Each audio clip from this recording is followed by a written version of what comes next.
If you've ever suffered with shooting before, I've got you covered, because I'll be showing you how to take your game to the next level and reveal the exact shooting techniques that helped me get noticed and sign my first contract. I'll also be revealing the #1 mistake most players make, ruining their shot conversions. Okay, this first tip, it may sound straightforward, but way too many people overlook it. So yes, I'm gonna be that guy and say listen carefully, because the small details make a huge difference.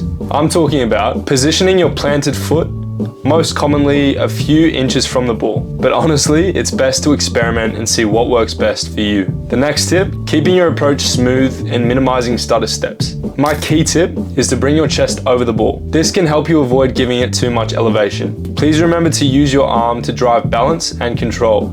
As you strike, your non-kicking arm should extend outward to stabilize your body. Next step, mastering ball contact. If you want to be a master at striking the ball, here's where it really matters. You need to strike the ball with intent. Here are the key foundations I've learned. #1 is laces. This is that in-step drive. This is your go-to technique for power. In a nutshell, lock your ankle and strike through the center of the ball with the top of your foot. This is also known as the laces. And make sure you follow through. It feels great, but power means nothing if your shot ends up in row Z.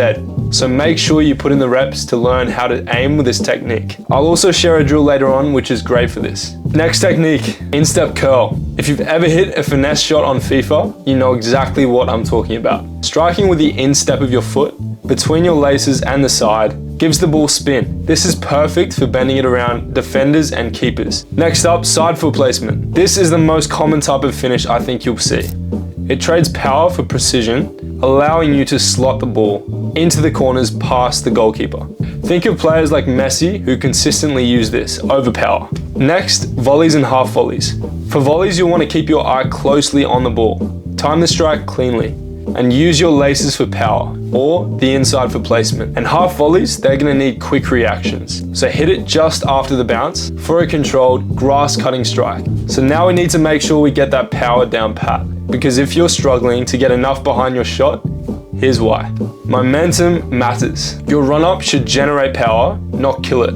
So you want to push the ball out in front of you and take wide strides and explode through the strike. It's all about finding the right body weight balance when shooting the ball. If you lean too far forward, the ball will stay low and might lack power, making it easy for the keeper. And if you lean too far back, we've all seen that before. A loose ankle absorbs power. Lock it and drive through with the laces. Leg strength is also key. If your legs are weak, guess what? Your shot's gonna be weak too. You guessed it. So you're gonna wanna build explosiveness with exercises like squats, lunges, box jumps, and kettlebell swings. Those are a few among many. I'd also recommend watching my other video, which I've created around this topic.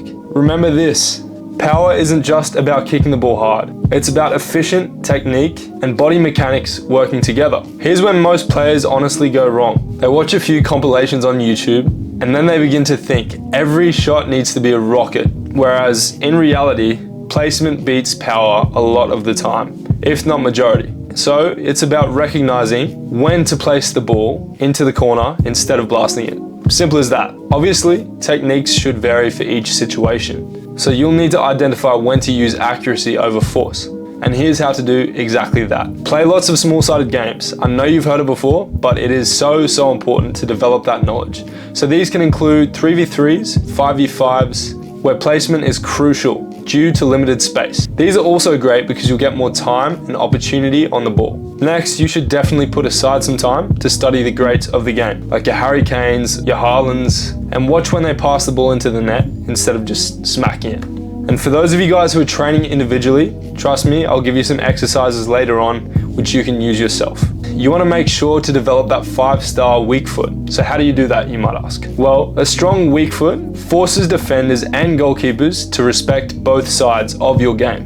And also, it doubles your finishing options, so why wouldn't you? So how do we train this? I want you to dedicate at least 10 to 15 minutes per session to weak foot shooting drills. And I know exactly what you're thinking. I was in your shoes before and I would hate practicing on my weak foot because I sucked. But guess what? You're gonna get better.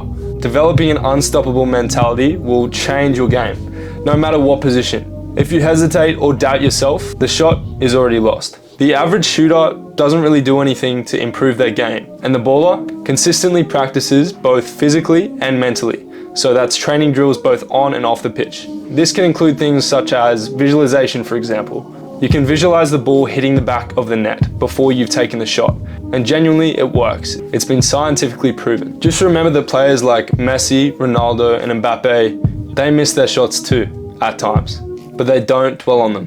They reload and go again. So how do you actually get better? Here are some simple but highly effective drills you can use to take your shooting to the next level.